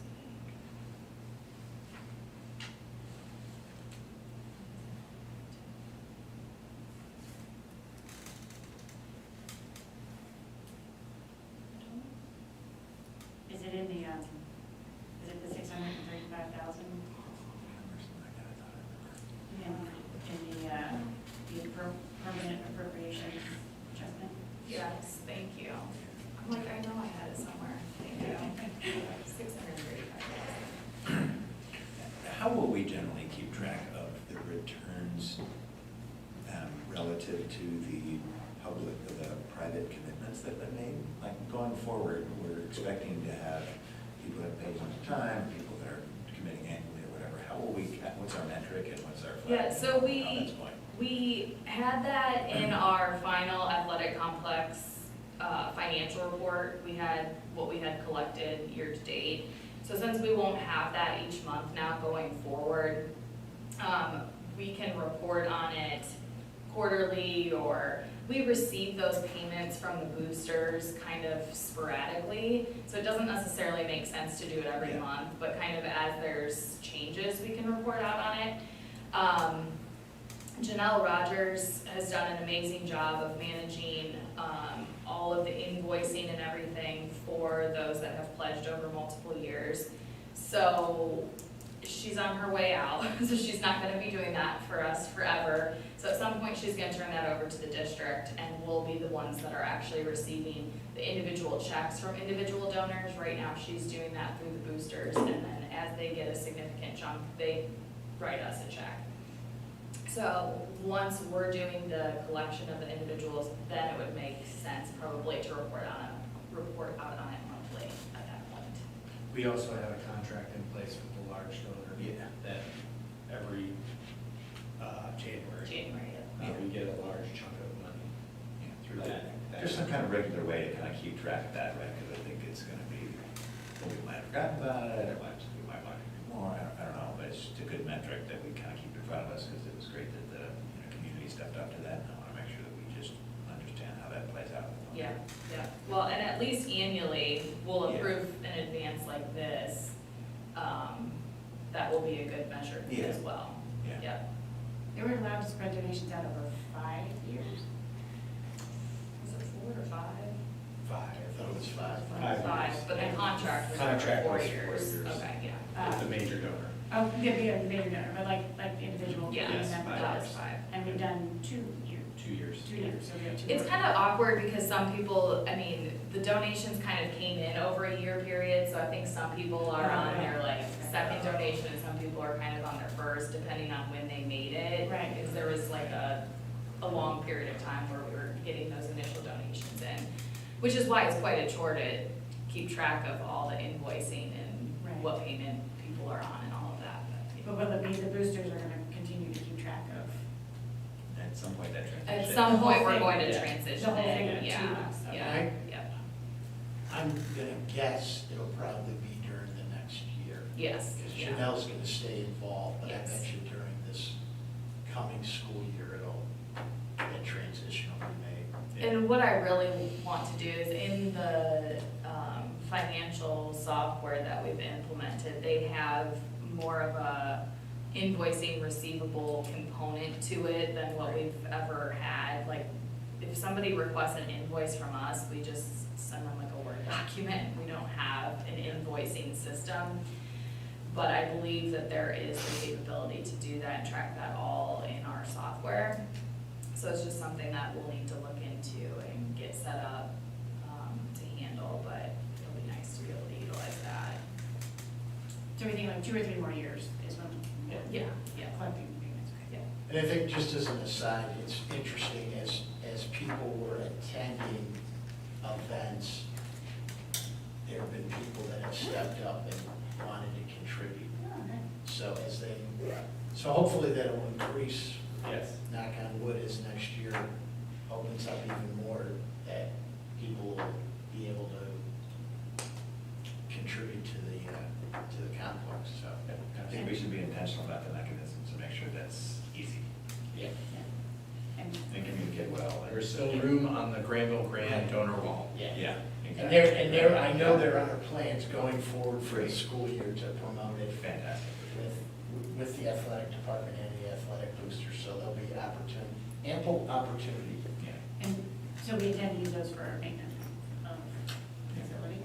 Like, so like, Yeah, yeah. absolutely. Right, because the project's done, so, yeah, but we know that maintaining Maintenance, turf replacement. turf replacement, but also track. Track, Yeah. yeah. Okay. Great, thanks. Trent, you continue to attend athletic boosters? Yep. Fantastic, thank you very much for all that you've done. There. Great. I'm an empty nester, so. Diana's looking for things for me to do. Thank you. Anything else? Okay. Take the roll, please. Ms. Deeds? Aye. Mr. Wolf? Aye. Mr. Miller? Aye. Dr. Foreman? Aye. Item 13.07, approval of the agreement with Liberty Mutual for liability, property, and auto insurance effective July 1st, 2021. So moved. Second. We, several months ago, approved a contract for school insurance consultants. They put together a request for proposal for our insurance, and we got back bids. And this, moving to Liberty Mutual, will save us 14% of our current provider. So it is not the exact same coverage of what we have now because we are part of a pool. So some of our limits are shared limits. So if one district in the pool uses that entire limit, there would be nothing left for us. So it cuts back in certain areas, but provides additional coverage in other areas. One of the really nice things, and one of the areas that we use our insurance a lot, is with school buses, and it actually provides new bus replacement for any buses 10 years old and newer. Previously it was 5 years and newer, so that would have helped us actually in the last year. So that's going to be a really good benefit. So saving money and having better coverage. Thank you for looking into that for sure.